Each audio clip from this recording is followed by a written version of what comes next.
Welcome everyone to this webinar on researching Black British history. My name's Dr. Eloise Moss and I'm Senior Lecturer in Modern British History at the University of Manchester. I'll tell you a little bit about what's going to happen and the order of things, and then we'll go around and introduce our panelists before we start on our presentations. So if you hover your cursor over the bottom of the screen, you'll see a little box marked Q&A. If you have any questions about the talks as we go along, please pop them in the Q&A box. We're then going to look through these questions and do our best to answer them once we've finished all our presentations, okay? Each little mini talk is going to last about 10 minutes, so we'll be talking at you for about 40 minutes, and then hopefully we'll get a really good discussion going. So I just move to introduce my panelists here. So Xavier, would you like to begin? Hi. So hi everyone. So I'm Xavier and I just recently in September completed a master's in history at the Uni of Manchester. My dissertation was about the relationship between African and Caribbean groups in Black Britain in the 90s and 2000s. And yeah, that's pretty much it. Thank you. Zalira? Oh yeah. Hi, I'm Zalira. I'm a second year PhD in history. I specifically focus on Black British history in the industrial North, looking through the 1960s to 1980s. Thank you very much. And Jess? Hi, I'm Jessica. I'm a third year PhD student in history, and I look at the history of female identity in British inner cities from the 1970s. Thanks very much. So I'm going to share screen to our slides now, and we're going to run through these. Hopefully you will all be able to see as we see everything on the screen as we go. And we're going to go in alphabetical order. So our first presentation is by Xavier.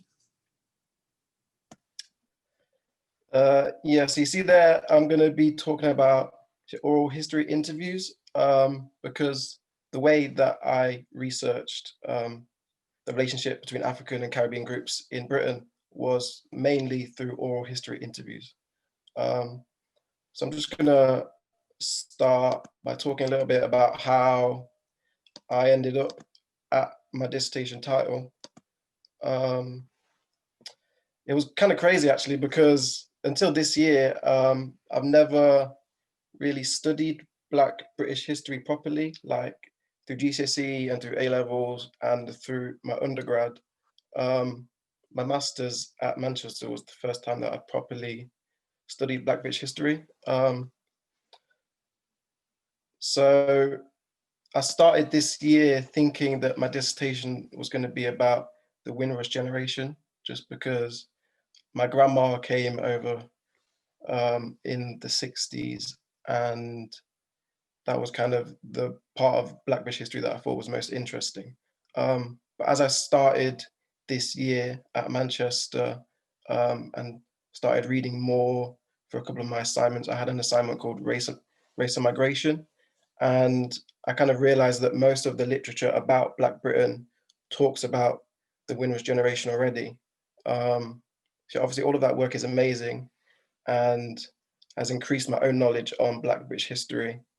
But for my dissertation, I kind of wanted to be able to find out more about Black British history. So I remember I came across a PowerPoint which was speaking about African migration to the UK in the 90s and 2000s and how it's kind of skyrocketed in the last like 20, 30 years. And for one of my assignments in the Race and Migration course, I did an essay about Black British identity formation in post-war Britain. So kind of with my dissertation, I wanted to reanalyze what I'd said in that essay, but in the context of African migration to the UK in the 90s and 2000s. So obviously with COVID, I couldn't rely on archives and archival material. So I switched the focus on to oral history interviews. And that's how I ended up with my dissertation. So the oral history interviews were,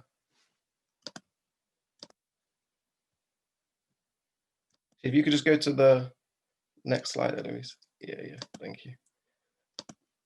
Okay, yeah, so the oral history interviews were definitely the most fun part of my dissertation, and in terms of the content, the most interesting part. So everything that I said and everything that everyone, so everything that I found and everything that everyone said was like really valuable information. So my dissertation was split into 2 sections based on the methodology that I used. So the first section was on oral history interviews, and the second was on public history. I did an analysis of how the relationship between Africans and Caribbeans was represented in Black British TV and film. So on the right, you see that is the start of my oral history interview section. And then that was split into themes based on experience and identity and things like that. But yeah, everything that everyone said was really interesting. So one of the participants, I called her Yasmin in my dissertation. She was Somali and she came to the UK when she was 9. And her experiences growing up, talking about the relationship with Caribbean students mainly, was quite extreme. She spoke about how in primary school and secondary school, friendship groups were almost exclusively chosen by ethnicity and culture. So she was only friends with Somalis growing up. Obviously, it wasn't all bad. And everyone that I spoke to spoke about how now the relationships between Africans and Caribbeans is a lot better than it used to be. I think the best part of using oral history interviews for my research was that you really got a sense of how people felt about the issues that they were talking about, a lot more than you could just reading about the history of the relationship between Africans and Caribbeans. And that kind of made writing my dissertation really easy.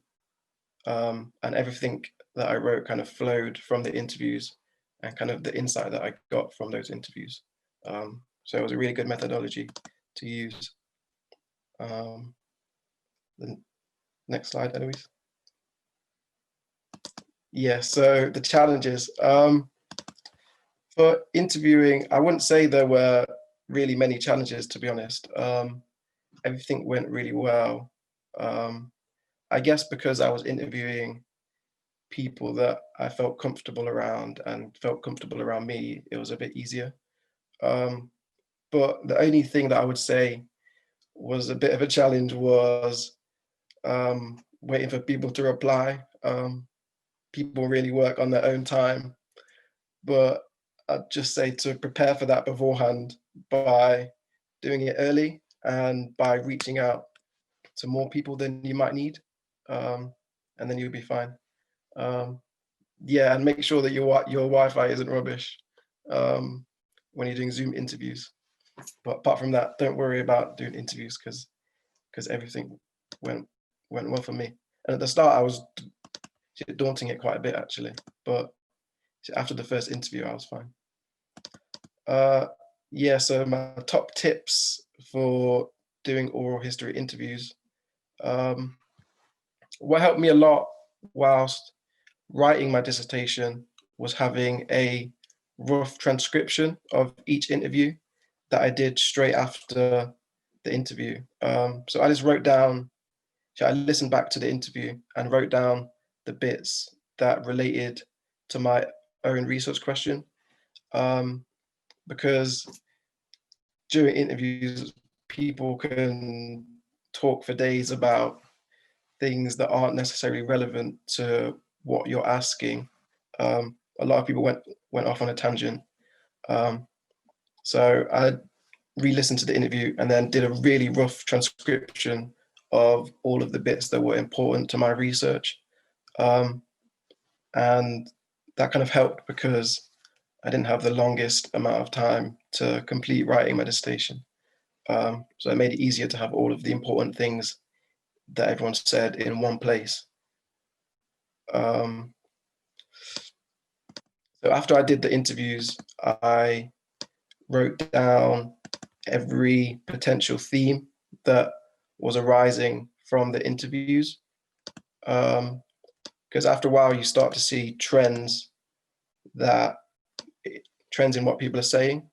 So after 2 interviews, I just wrote down a potential theme of bullying, for example. So after each interview I transcribed, I then add what that person said about that theme and then put that into another Word document, which just made it easier for me to have a list of the themes and to see what was the most interesting and what was going to have the most substance to it when it came to topics in the interview section. The one thing that I didn't do, which I probably should have, was to take a bit more care with the questions. So after each interview, like I was saying about themes, it becomes apparent what the trends are in what people are saying. But it's really important to be able to focus on those trends in the interviews themselves. So if someone talks about a specific thing that happened to them, just note that down and maybe come up with a question to ask future participants about that issue and see whether it applies to them or whether it doesn't apply to them, so that you've got the ammunition to compare what everyone's saying in your analysis.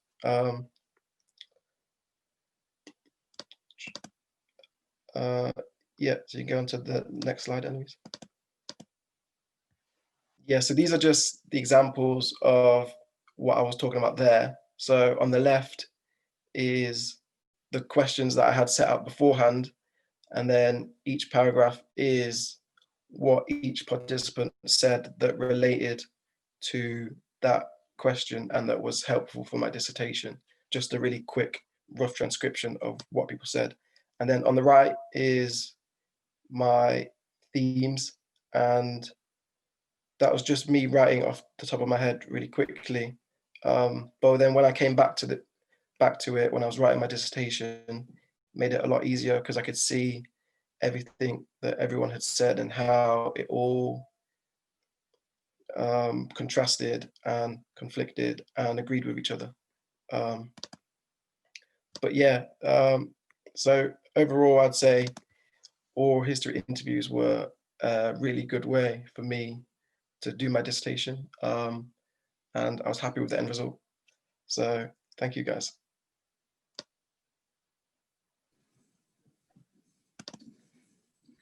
Okay, thanks so much.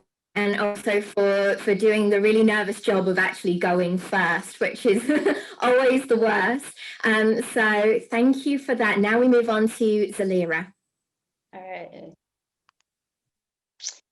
All right, so we're beginning with Black Britons in the industrial North. Correction here, it's 1960s to 1980s.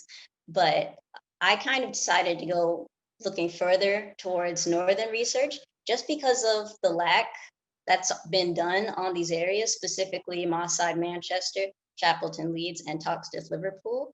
But also just because most of the work that was previously done, I did my master's thesis on the Black British Panthers, and most of that was taking place in London.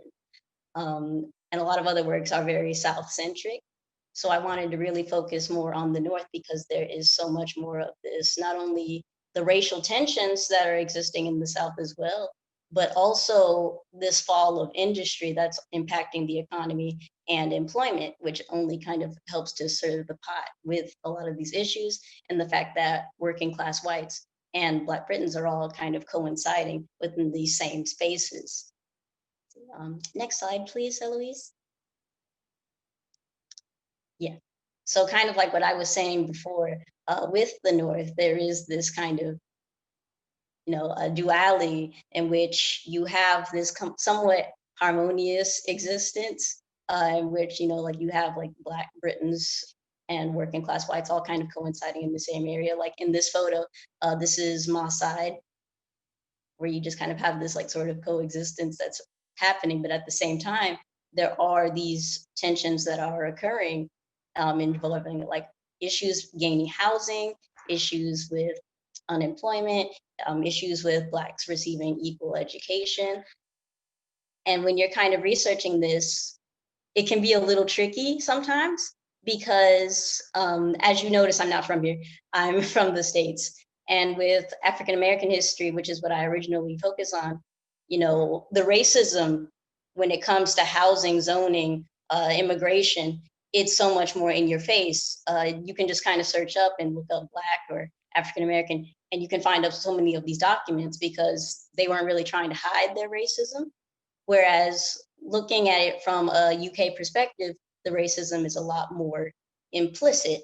Like when we're getting into the immigration acts that are affecting Black people who are living in these neighborhoods, you'll see that none of these immigration acts specifically will say Black, but you'll notice that they're all targeting non-white nations. You don't really see the Irish or the Polish or any other groups from Europe focused in on these areas, as well as the issues with the policing of these neighborhoods, specifically like looking at Moss Side, where you'll see that police aren't specifically saying they're targeting Black neighborhoods because technically there are no Black neighborhoods, but it is a predominantly Black space that police officers are being aware of and taking note of, and even to the point where they would have specific households addresses kind of kept on save. Next slide, please. Yeah, kind of continuing on with that.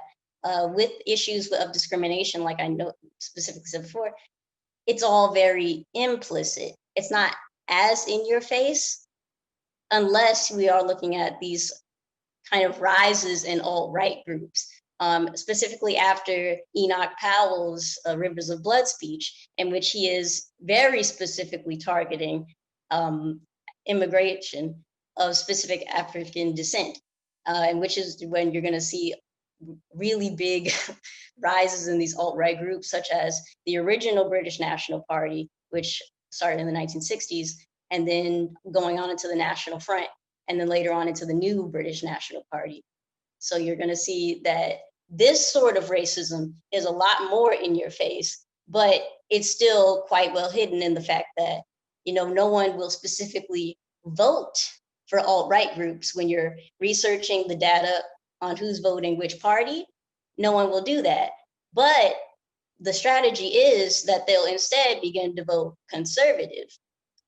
Because you're not going to outwardly come out and say that you support these violent racist Nazi groups. You're going to slip it under the radar because there's more power in numbers to vote for the Conservative Party rather than just these small things. So that's another tricky thing to look out for when you're doing this sort of research. Next slide, please. All right.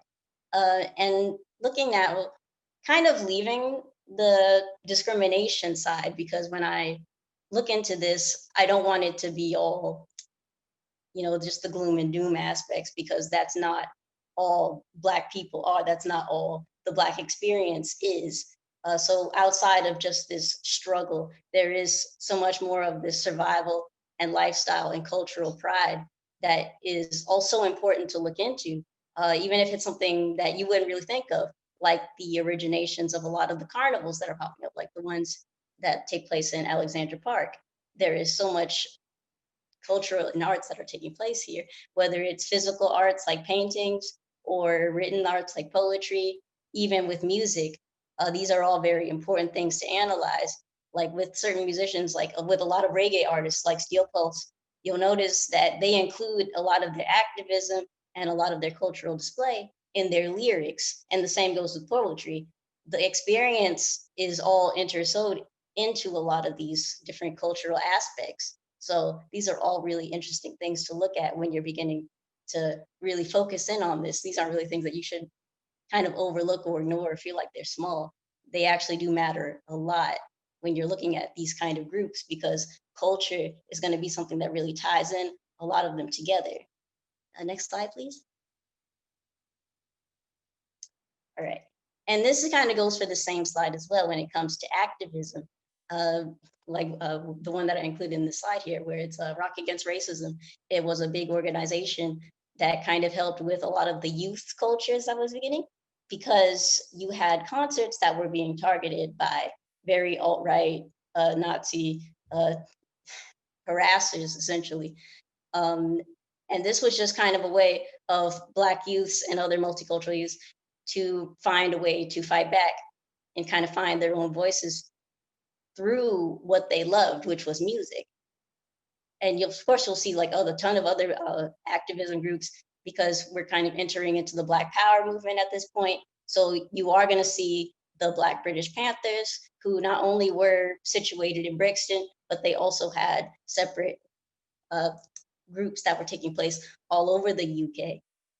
So then you just kind of have this thing that you're focusing on too, whether it's looking at all of these different organizations, specifically if you're thinking of the Manchester Defence Committee, which originated after the Mossad riots to help protect from the over-policing that was occurring in these neighborhoods. And also, you also begin to see a lot of feminist groups as well, because with the issue of Black women, they were seeing that, you know, these groups, they're very Black power, but they're not taking on issues with feminism and equal rights. And even getting down to issues with education, these were huge things that were going on as well. So don't overlook that either, even if it's just something small like, oh, we need more daycares, or we need more community centers, because these are all very big parts of them gaining power and gaining space, and essentially telling the rest of the world that they belong here. Next slide, please. Yeah, and this is kind of a big thing too. When I started my research, is trying to begin to understand why it matters. You know, what is the significance? What is the impact? Because when you're looking at a lot of these things, it's not just positive, it's and negative as well, where you're looking at the buildup of all this discrimination, what's going to happen eventually. Like when you're looking at the Immigration Acts and the unemployment and the color bars that are taking place in the 1950s to 1960s, that basically end up rising into the riots that you begin to see in the 1980s. And from here on, you still begin to see more communal change that's occurring in these areas. And even into the 90s, you still have this kind of display of why these cultures really matter and why they kind of felt like they needed to put themselves more into a presence in the media, because they felt like they were completely erased and overlooked. And even now, with the study of Black British history, there is kind of this issue where it is still kind of silent but emergent at the same time. Next slide, please. And these are just some recommended readings. I know I kind of overflooded, but I feel like the more the merrier. So if you're interested in looking at those, you're free to afterwards. You're good to go.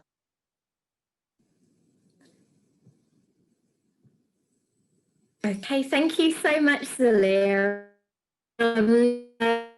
The next person to talk is me. So I wanted to emphasize that all topics in modern British history should encompass Black British history. My own next book project is actually a history of hotels in modern Britain from the post-1918 period. And hotels are actually hugely important spaces that become very significant sites of contestation over civil rights movements, which is why I think they're hugely interesting spaces to research, and particularly in relation to the so-called colour bar. So to kind of give you a sense of the significance of hotels, if you think about it, hotels really represent nations. They sustain national and international forms of travel and tourism. They host diplomatic events and conferences. They're also historic buildings and landmarks in major cities. So who does get to have access to these spaces and who is prevented, who works in these spaces and in what capacity, becomes really hugely important to understanding how we view our national identity. And space and identity are very much intertwined historically. So the so-called colour bar in Britain this term extended very much to hotels. It's something that perhaps you're more familiar thinking about in the context of the United States due to the famous Green Book Guide to Safe Places to Drive and Find Accommodation for African American Motorists. And there's always that danger of talking about American exceptionalism in relation to race relations that we really want to steer away from in our study of Black British history. So I began looking at how this applied in Britain. And one of the most famous incidents occurred in 1929 when a leading West End hotel, later identified as the Savoy, refused entry to its bar and grill to the very famous African-American actor Paul Robeson, which made it into international press. And so I started researching this through looking at press sources and press archives, some of which, if you're a University of Manchester student, you have access to through the library and from our online databases, but also most libraries and most archives give you access through their site and through their computers to historic newspaper collections. So it's a really accessible way of starting to do this research, and I know Jess is going to talk about that in a little bit more detail. So Robeson was turned away first by a waiter and then by the manager of the hotel. And the film star was then reportedly informed of the colour bar in operation. And Robeson referred this incident to James Marley MP for St Pancras North. And in a letter Marley subsequently read aloud at the Friends Meeting House on Eustace Road in London, so therefore publicising that this event had occurred. And Robeson himself had expressed a lot of surprise at his treatment. He was very well known as an Anglophile and really loved visiting Britain. He said since he and his wife had often dined at the hotel, and this really prompted quite a hasty rebuttal from the hotel's management, which claimed, "We have no recollection of the incident. The colour bar is certainly not applied here." But so, despite these sorts of statements, in fact, incidents such as these kept recurring, as well as denials by the hotel industry that this was going on. And so this really relates to what Zalira was saying just now, that when you're conducting this research, you're going to have to really dig deep in the archives, because a lot of institutional and often official archives are going to tell you one narrative, and then you really need to ensure that you're getting both sides of the story in your research. So there were, in fact, several high-profile court cases involving refusals to serve Black tourists during the 1930s and 1940s, so even after this incident with Paul Robeson had occurred. And these have been examined in two works of historiography that I wanted to highlight here, which are really good places to start for thinking about Black British history and methodologies. So Kennetta Hammond Perry's London is the Place for Me, Black Britain's Citizenship and the Politics of Race, and also Hakim Aidi's West Africans in Britain, 1900 to 1960, Nationalism, Pan-Africanism and Communism. So they're the only historians I've found who've looked at the colour bar in a modern British history context so far, and this hasn't even really emerged as a theme in the scholarship that's about the history of hotels in general within Britain, although interestingly, incidents of discrimination and marginalisation of people of colour are there in the literature on the history of hotels within the British Empire and in other countries. countries. So there's a level of domestic denial to a certain extent. And I really want to build on the fantastic scholarship that Kaneta Hammond Perry and Hakeem Adi have begun to do with this. And what I wanted to get a sense of was the scale of this practice in hotels to both domestic and to international visitors, as well as a sense of the kinds of roles in hotels that Black Britons were able to gain or were refused employment in, and the way in which civil rights activists responded to these cases. And so to do this, I've been looking at a few key sets of sources. So hotel trade magazines in the British Library. If you're ever looking at a research project through the lens of a particular company or business or institution, you will find that they have their own sets of magazines, their own sets of advertising materials, where they're kind of having in-house conversations about different issues. And this was no different. So in the hotel trade magazines, which are collected in the British Library, there were very lively conversations about the colour bar between hoteliers and former guests throughout the 1930s and into the post-war period, though you do end up having to literally flick through every single page, and it's often in the sort of letters section. So again, if you're looking in the index, you're not necessarily going to find this if they have an index, and you just got to spend that time carefully looking through. And in this sense, because of the scale of these publications, there's sort of 4 published every year, some are publishing monthly over decades, I chose to sample these publications every 5 years and then look across a wide range of different hotel trade magazines to do some comparisons and see if similar conversations were being had. So the other sets of sources I've been using are the files of the race relations boards, which are held at the National Archives. And there are, and I'm going to say a little bit more about what the race relations boards actually were in a moment. And there are also papers relating to the work of the race relations boards at a local and national level in the Ahmed, Iqbal, Ullah Race Relations Resource Centre and Trust, which we're partnered with in the University of Manchester and which is housed in Manchester Central Library. And they've been working really hard to digitise some of their collections over the summer, so please do check out their websites. And finally, I've also been looking in the archives of the Black Cultural Archives in Brixton. And again, if you check out their website, which you can see the links to on the screen here, they've been working hard to try and digitize some of their collections too. This has an amazing library of reports dealing with racism and with equal employment rights within the catering and hospitality industry and the operation of the colour bar throughout the 20th century. So the Race Relations Board's files, just to explain what that actually was. So the Race Relations Act of 1965, and this was one of many race relations acts that were introduced. There's another one in 1968 and there's another one in 1976, which slightly changed the parameters each time. So again, be alert to that and the kind of political context.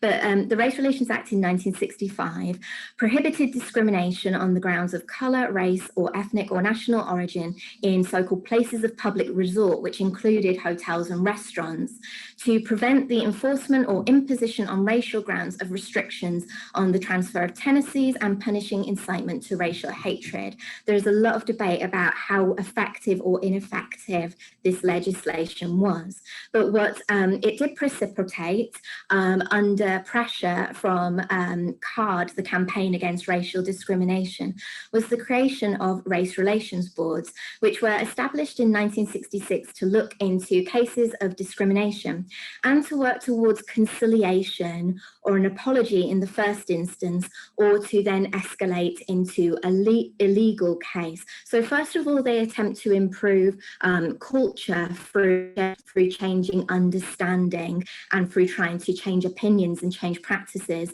And then if that fails, they escalate into a legal process. And this was about trying to get some dedicated representation and process for challenging racism, so that those who had been discriminated against had some agency and had a voice in that process. And CARD itself was founded following the visit of Martin Luther King Jr. to England in 1964 and was led by activists including Marion Glean, Jocelyn Barrow, Anthony Lester, and David Pitt, amongst other founders.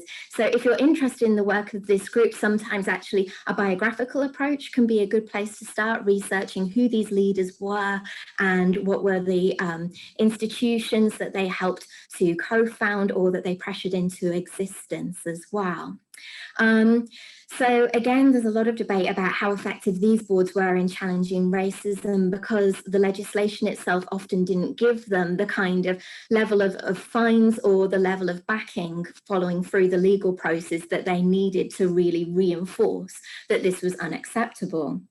And as a result, the Race Relations Board's files are a hugely rich resource to research Black British history. They include pages of correspondence between members of the Race Relations Board, solicitors, and individuals and institutions concerned in identifying instances of racism and trying to get that, fought against and get some conciliation or some recompense as a result of that. So they have huge pages full of statements and witness testimony. They also, for the more high profile cases, often include press reports that were collated at the time. They include the outcomes of particular cases, and they reveal a form of activism against racism that wouldn't necessarily make it into the legal record. So if you thought, oh, I'm going to look at these legal files and go through criminal cases, you won't necessarily see this if it was settled out of court through the work of these boards. So they're really, really important files to research. So one particular case study I wanted to mention and showcase was the case of Lillian Lewis in 1974, which is a case I teach with. She was dismissed from her role as a chambermaid at the Queen's Hotel in London on the pretext that the hotel needed to save money from staff. But a few weeks later, it was discovered that a number of new white chambermaids were being hired by the hotel. And the case was ultimately not pursued to court, but the files give us an opportunity to read Lewis's testimony and her experiences of working in the hotel, where she noted that no other West Indian or African staff had been hired, illustrating some quite subtle forms of exclusion used to alienate workers of colour within the space, particularly such as constraining those workers to quite menial tasks. They also demonstrate that the Race Relations Boards effectively did apply some pressure to hotels, because in Lillian's case, they actually suggested to the hotel in question that a damaging high-profile court case could cause damage to their reputation and therefore lead to fewer guests. And in this case, Lewis's case claim appears to have been settled out of court. So again, this is a series of events that wouldn't necessarily make it into other records, but can be understood here through the files.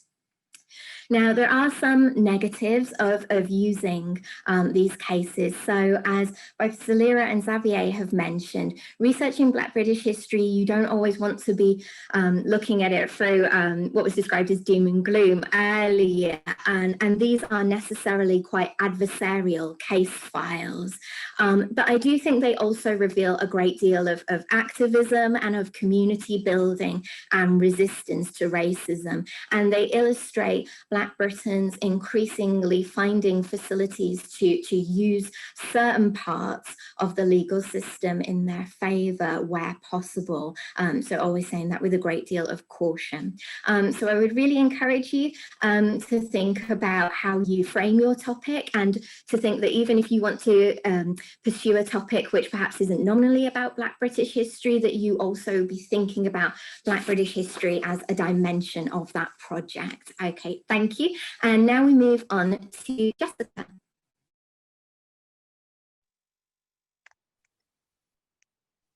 Sorry, one second, let me just start my video. Brilliant, okay. So yeah, as I said before, I'm Jessica White. I'm a PhD student here at the University of Manchester. As I outlined before, so Eloise, could you move to the first slide? So my research project, which I've been looking at for almost 2.5 years now, looks at the history of female identity in British inner cities following World War II. And in particular, I focus on the different ways in which women's identities were shaped from the 1970s. So previous studies in this area have really kind of centered the experience of white women. But as Eloise said, any British history should always involve Black British history. And I felt in order to get a better understanding of womanhood during these years, I had to explore the lives of both white and Black British women. So I examine the way in which women understood themselves, and for that oral history is really, really important. But also, I like to understand how the wider public viewed women. And race plays a really integral part of my project, as naturally Black British women had a vastly different experience from white British women. I focus on areas which had large migrant populations, such as Moss Side in Manchester, as well as Notting Hill and Tottenham in London. And I look at these areas to understand the impact that migration from the Caribbean had on women's lives in these areas. So I use a variety of sources. I've used the Race Relations Board archive, which is also, as Eloise said, it's really amazing, oral history testimony, sociological research data. But I use newspapers, particularly since lockdown. I found the digitization of newspapers really, really useful to help me with my research, to understand how Black women's identities were represented in mainstream culture. So Eloise, next slide, please. So today I'm going to focus on 3 main benefits of using newspapers as a source. Of course, there are pitfalls, and maybe we'll go over those. But given the limited amount of time I have, I'm going to focus on newspapers' worth in providing an insight into Black British life beyond the experience of everyday racism and struggle.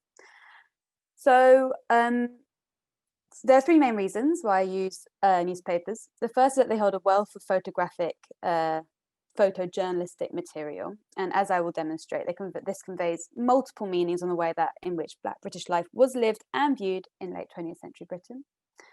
Secondly, newspapers give an insight into the construction of cultural attitudes about ethnic minorities. Newspapers were read locally and nationally, and while they reflected pre-existing ideas about the presence of ethnic minorities in Britain, they also had a role in constructing these ideas as well. And finally, newspapers provide evidence of personal experience. So while oral history is useful, this data can often be really hard to come by, or you might not get ethical approval. And personal testimony is also available within newspaper coverage if you look hard enough. So over the next 10 minutes, Eloise, next slide, please. Sorry. Over the next 10 minutes, I'm going to expand on these 3 benefits of using newspapers through a case study approach by looking at newspaper coverage of Caribbean carnivals in Great Britain.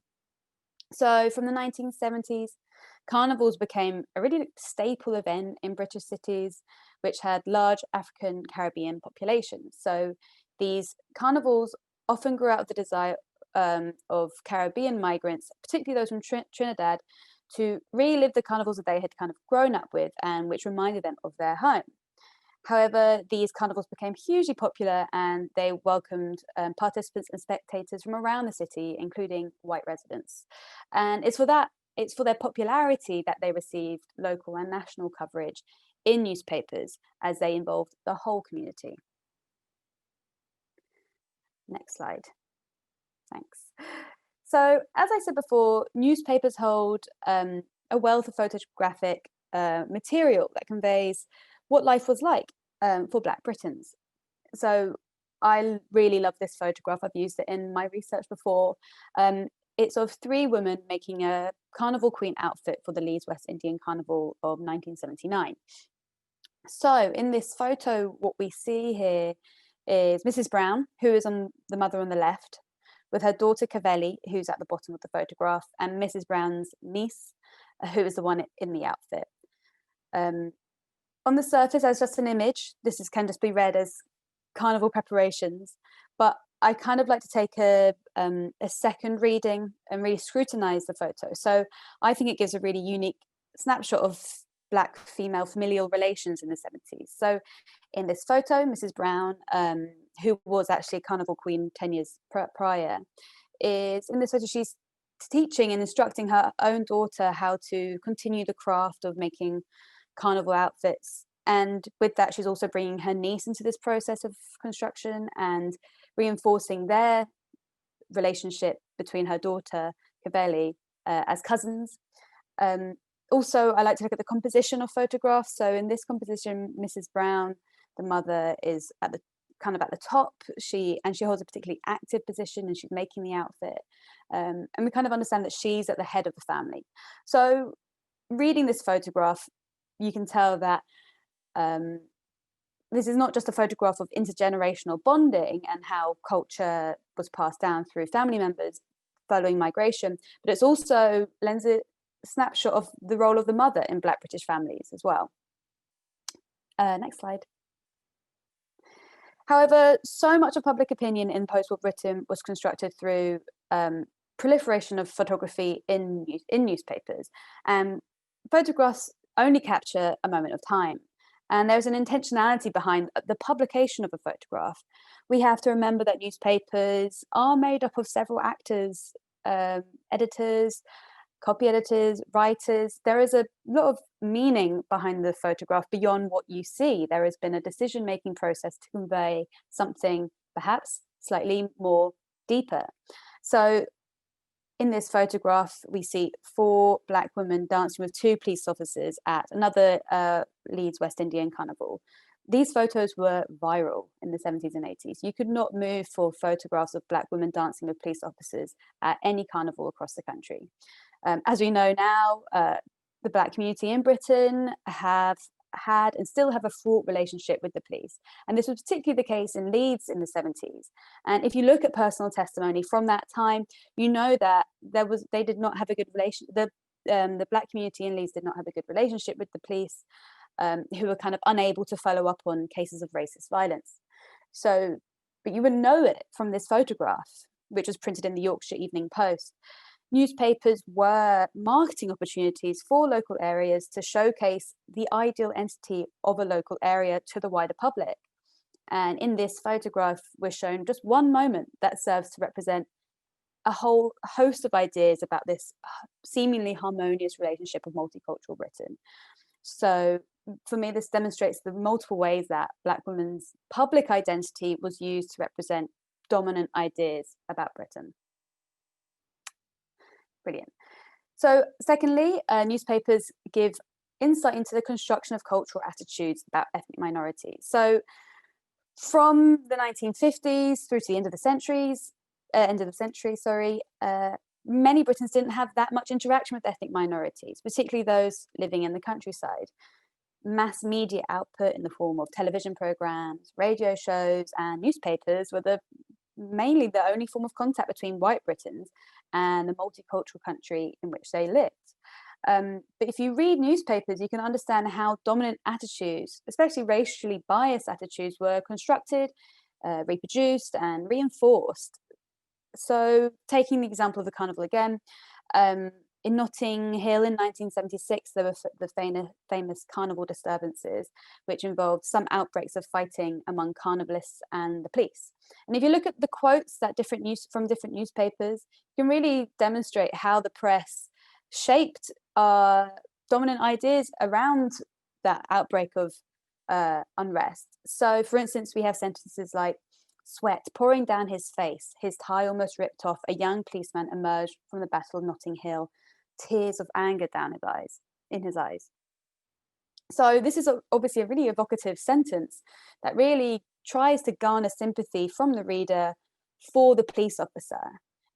We as readers are made to feel that it was the young people who were the criminals and the police were the victims, rather than, one side of this two-sided battle.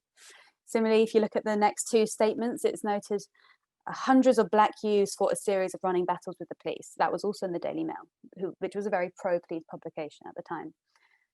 In fact, in the 1976 disturbances, many white teenagers were also taking part in the disturbances. But from this statement, you just wouldn't know that. And it's this sort of reading of newspapers that allows us to understand how the press fed into broader cultural attitudes at the time that Black British teenagers were more susceptible to crime. So, of course, it's important to understand that newspapers were not the only driver of these attitudes, but in some cases, and they really were so powerful. We have to remember that the Daily Mail had a circulation that was into the millions during these decades. And so with statements like this, you can really understand the agency that newspapers had in shaping cultural attitudes. Finally, newspapers give evidence of personal experience beyond what is simply there on paper. So oral history, again, I think is really, really essential for gaining an insight into personal, subjective experiences. But newspapers and magazines were also really useful for this sort of thing. And I feel so when newspapers are read against the grain, i.e. when they're read against their intended meaning, they reveal a bit more about the lives of Black Britain. So taking this quote from Lucita Brandy, who was one of the founders of the Alex Park Carnival, she says, in those early years, so in this statement, she's explaining why she set up Carnival. She writes, in those early years, I would take the children to play in Broadfield Park in Moss Side, and I got to talking to other Caribbean families, and we got to thinking, we all miss our carnival so much. Why don't we start one in Manchester? So of course, on the surface, this quote helps to explain the origins of the Alex Park Carnival, but to me, it gives a bit more information about the lives of Black Britain living in Moss Side. So I know from this quote that Black families in Moss Side used to meet in the park rather than each other's houses. I want to know why. I'll probably scrutinise that further, but I know that housing wasn't that great for Black families in Moss Side. So the park became a really important point of social interaction. However, despite the social life, the CETA demonstrates to us that in fact these families missed home, missed their carnivals, and shows a yearning for their Caribbean islands and a continued attachment to these areas.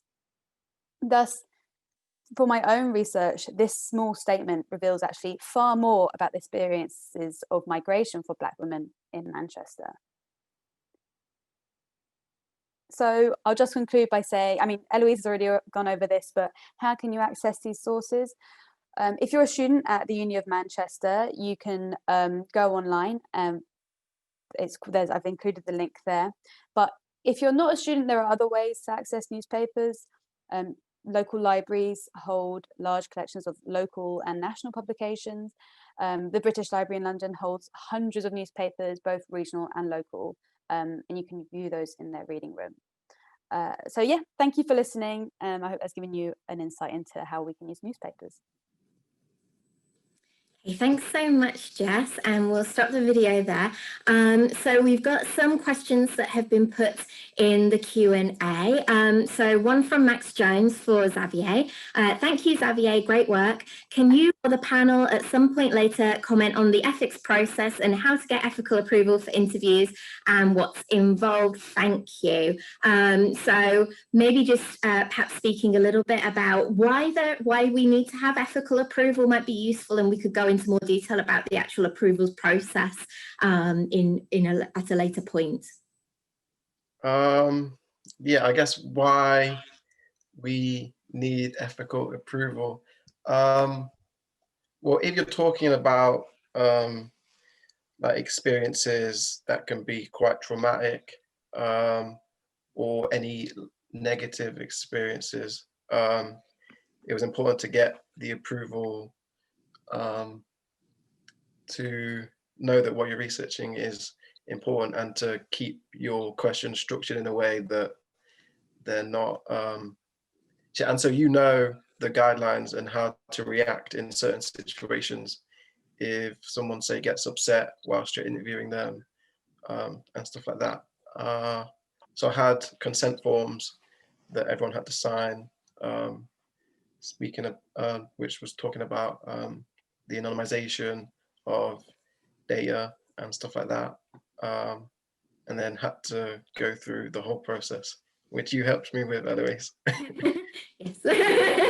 So we do have really extensive forms for this, and it's precisely for the reasons Xavier is mentioning. And your point about anonymization, which you actually showed really well throughout your talk as well, is important, that people might feel more comfortable if they are leaving their names anonymized, and you do need to get that consent to do that as well. If there are questions like about the specifics of ethical approval forms within the University of Manchester, you're very welcome to email me. It's eloise.moss@manchester.ac.uk, and you can look me up on the website. And I would say as well, if there are questions following this talk that you feel weren't answered, please do feel free to email me as well, and I'll pass them on to our speakers.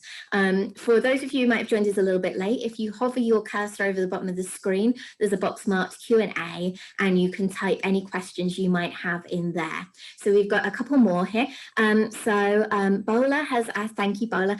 May we have the recommended reading list of the previous speaker back on the screen at the end, please? So this is yours, I think, Zalira. Thank you.